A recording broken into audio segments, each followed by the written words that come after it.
meeting after meeting, he took some time for us. It is Anuj Ranjan, Chief Executive Officer of Brookfield's Private Equity Group and Brookfield Business Partners. Anuj, thank you so much for joining this morning.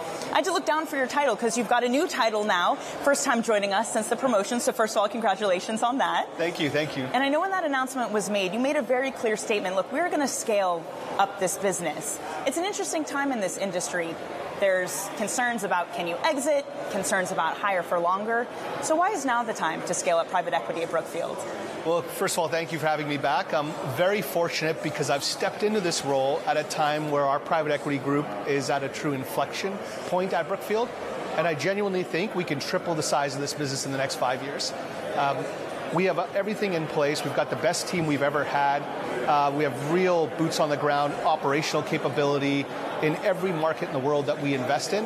An incredible track record. We've been doing this for 25 years. So I'm very fortunate to step into this sort of opportunity at a time when we've got this platform that I can hopefully help grow and steer into the right direction. So just to make sure I heard you right, triple in 5 years. That's right. What leads that? You know, it's funny. Of course, the deal environment is not as exuberant as it was in 2021 or 2020, but activity's back. Good sponsors that are buying good businesses to generate cash flow, ones that have sort of an angle to bring a real operational capability to the businesses that they own. They can get financing, and that financing is enabling a deal environment where transactions are happening. We think that it's back to roll up your sleeves private equity, and you really have to get into a business and improve the margins rather than relying on multiple expansion to generate your returns. Right, that's financial engineering part of it being over. Well, so that's kind of the deal structure, but what about region? Is there a specific region you're leaning into? So we've always been very big in North America and Western Europe. Those continue to be two key regions for us. In the rest of the world, India and the Middle East has always been very important. We continue to find great opportunities there, in Australia. But we're seeing opportunities around the world. The United States is quite interesting because it's been very resilient.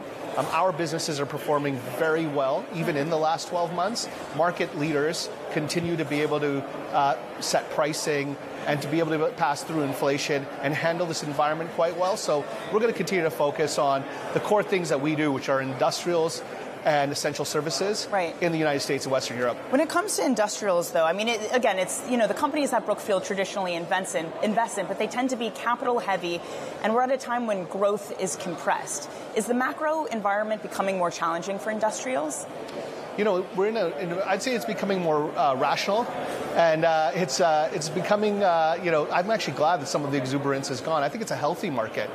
Financing is available. We've financed almost $20 billion of debt, refinanced, in our portfolio companies at often the same cost or less than what we had before. So you can get great financing for great businesses, again, if you're a great owner of that business. So, you know, I think that this environment's actually quite healthy. Industrial companies, if they are market leaders, they provide an essential product or service, they can still thrive in this environment. And, you know, again, it comes back to really going into these businesses, rolling up your sleeves, and relying on margin expansion, not multiple expansion, to make your returns. And I think even at this conference, that's, I think, a realization across the industry. The other thing, though, that's been talked about this conference is, sure, there are deals to be done, there's some attractive things out here, but the selling isn't happening. The selling is still at a standstill.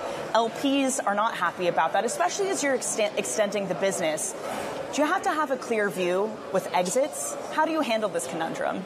Look, we always say if you're not selling a business at a certain price, you're buying it at that price. And that might be okay for a great business that has a lot of runway ahead, but you have to constantly be thinking about exits. We think about exit from the time we make an investment. Right. And as the largest LP in our funds ourselves, as Brookfield, from the balance sheet, we really care about that DPI or that return to our partners as well. And so that focus is throughout the business. We've actually managed to make quite a few exits in the last 12 months, notwithstanding this current environment. We sold a business in Europe to a strategic. We sold a business in Asia to another sponsor. And of course, we had a big exit of a large business in the US, which again was sold to a strategic. So there are exits happening. I think it's about the types of businesses. These are high cash yielding, really market-leading businesses that people want. But there's some stuff out there that this industry has done, especially when there was that period of time where rates were low, that everything was bought at high multiples. Anuj, there's things out there that are not quality companies. Absolutely. When do those get sold, and what does it look like when they do? It's thankfully I don't think we own any of those, so I think we're not in that challenge. But there are people that depended on a low rate environment to get exits, and I don't think that low rate environment's coming back anytime soon. I think rates will probably come down from here, but we are in this environment for some time. I think that's a good thing.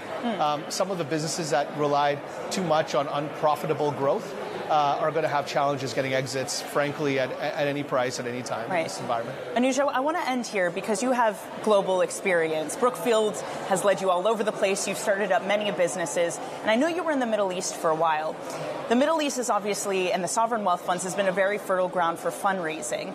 There does seem to be this concern, though, that if you look at the PIF, for example, that they want to start spending more internally. They have a lot of projects they want to put money towards. Do you think some of the fundraising slows down from some of the Middle Eastern sovereign wealth funds as they look internally? Look, I think it's all relative. I think the Middle East has been a huge supporter of the industry and provided a lot of capital globally over the last decade, and they will continue to. They will continue to be a big supporter of ours, and I think of the industry. They do have a focus also on investing in the country. We've been investing in the country for 10 years. We've done about $10 billion of deals in the Middle East. And in fact, we're really excited about that market. We think it's been very, very valuable for us. It's been great returns. We think of it as kind of emerging market returns with developed market risk. And so we'll keep investing locally, and some of them will partner with us in that region. What's competition gotten like there, though? Because when you started there weren't a lot of players there. There was a recent story on Bloomberg, our colleagues writing that Chinese investors are also increasingly getting interested in the Middle East. Absolutely. Look, Asia and Middle East broader are all interested in that region. We're seeing, though, that a lot of them want to actually partner with us because not everyone has the boots on the ground. And it comes back to that operational capability. We've been in the Middle East since '97, been an active investor since 2015. We got a big operating capability locally. We don't invest in the region from London or from another market. We invest from that market. And hopefully all this capital that wants access to it will find partners like us valuable. Anuj, thank you so much for joining this morning. It is always a pleasure to hear from you. Come join us when you're next in New York. That is Anuj Ranjan of Brookfield.